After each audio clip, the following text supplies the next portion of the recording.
Syrian rebel fighters are actually going to hardline Islamic jihadists. We get the word after the New York Times newspaper initially reported that there is no effective way to vet rebel groups and that Saudi Arabia and Qatar are often funneling weapons to jihadists rather than secular fighters. As one American official put it, and I quote here, "The opposition groups that are receiving the most of the lethal aid are exactly the ones we don't want to have it," end quote. Officials claim that the United States is not directly arming rebel fighters, but the CIA has reportedly sent officers to Turkey in an effort to help funnel those weapons. Jennifer Griffin is at her post at the Pentagon for us this afternoon. This isn't the first time we've heard concerns over jihadists within Syria getting a hold of weapons. Not exactly. And in fact, Shepard, the State Department has been warning about this from the beginning. It is the Qataris and the Saudis, for that reason, that were providing the weapons to the Syrian opposition.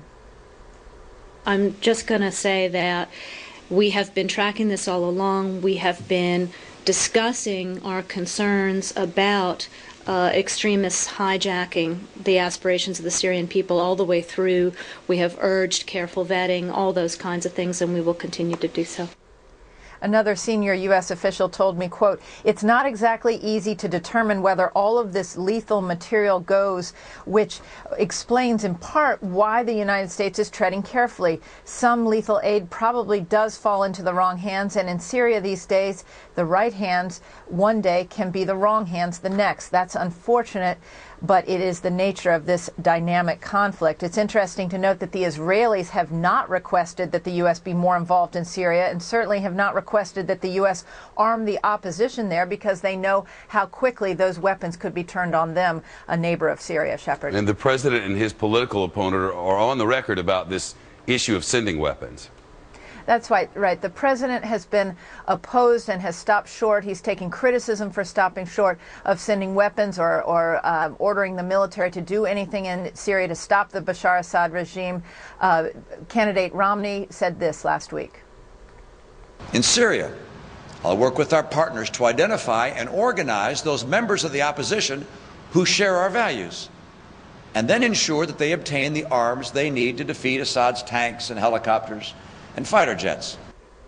The Syrian government today denied a Human Rights Watch report that shows the remnants of cluster bombs that were dropped over several Syrian cities on the road north from the capital to Aleppo. These Russian-made weapons explode in the air over the city, killing civilians and militants alike. They are banned by most nations. Syria never signed, however, those human rights conventions. Shepard. Jennifer Griffin at the Pentagon this afternoon. Jennifer, thanks. Let's bring in former intelligence officer and CEO now of the consulting firm Diligent Innovations. Mike, again, good to see you.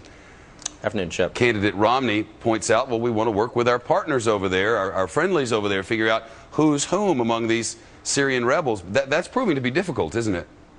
Yeah, it's extremely difficult. I mean, I was a naval intelligence officer. One of the things you realize is just how little we know about who these people are today. And then, as one of your comments earlier during your reporting was, whoever may be on our side today could very much be against us tomorrow. We should have learned this lesson when we armed Ho Chi Minh in Vietnam, and even more recently with the Taliban and during the Russian invasion and occupation of Afghanistan.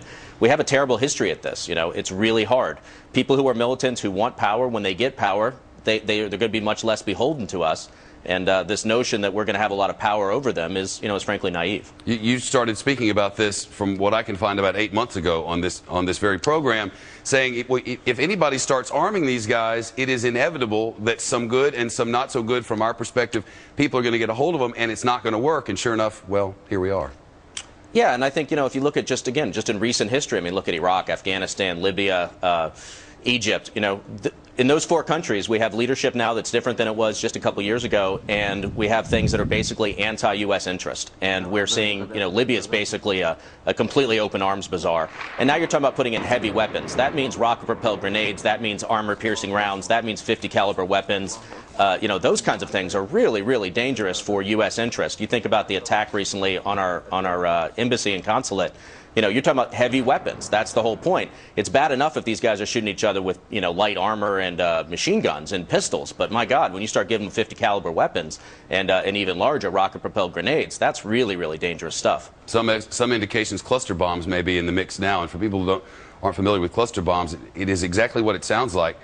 They drop everywhere and kill everyone indiscriminately. Yeah, they are, and they're very hard to to counter against. And again, this is where we get into a real challenge. I mean, as a realist, frankly, the Assad regime, while he's a horrible human being and a terrible person, it's reasonably stable, and maybe that's better for us in the long run than having some Al-Qaeda linked or hardcore Islamist groups coming to power. And you got to think about who are these people doing this. I mean, the Saudi regime in many ways is on our side, but there's also a very strong Wahhabi trend there. And even within Saudi Arabia, there are people that are anti-regime elements. So the people we end up arming, if we get any more involved in this, I mean, we're going to have to deal with the outcome either way. But frankly, I'd rather deal with the outcome with them having light weapons and not heavy weapons. Yeah. It's a significant difference. Yeah, it certainly is. Mike Barrett.